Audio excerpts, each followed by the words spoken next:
To my new blog. তো guys, আজকে আমাদের রেসিপি হলো মাছের আচার। এর বাকি প্রসেসটা আমার মাই বলে দেবে রেসিপির, কিন্তু তার আগে কিছু না আমিও বলে দিচ্ছি। ফার্স্টে আমাদের গরম তেলে মাছগুলো ভেজে নিতে হবে, আর সব গোটা গোটা মশলা মিক্সিতে পিষে নিতে হবে, যেমন জিরে, ধনে, সর্ষে, তেজপাতা, শুকনো মরিচ, এই কটা বেটে নিতে হবে। তারপর আবার কাঁচা লঙ্কা দিয়ে বেটে নিতে হবে। তারপর এই মাছগুলো ভেজে আমাদের তুলে নিতে হবে। আর হ্যাঁ, মিক্সির মশলার মধ্যে ধনে পাতাও দিতে হবে। এবার পুরোটা আমার মা বলবে।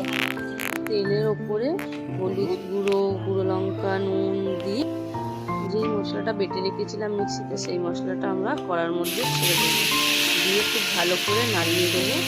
নাড়িয়ে মিক্সি ধোয়ার বাটির জলটাও ঢেলে দেবো আমরা।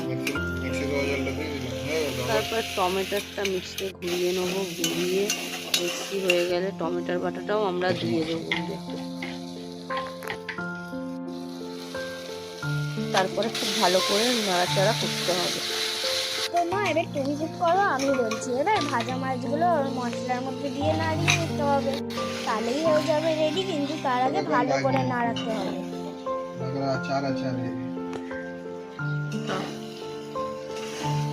তারপর এর উপর ভালো করে জল দিয়ে দিতে হবে। তারপর ওইটাকে পুকুর ভেবে দিয়ে দিতে হবে আমাদের মাছগুলো, আর তাহলে রেডি আমাদের মাছের আচার।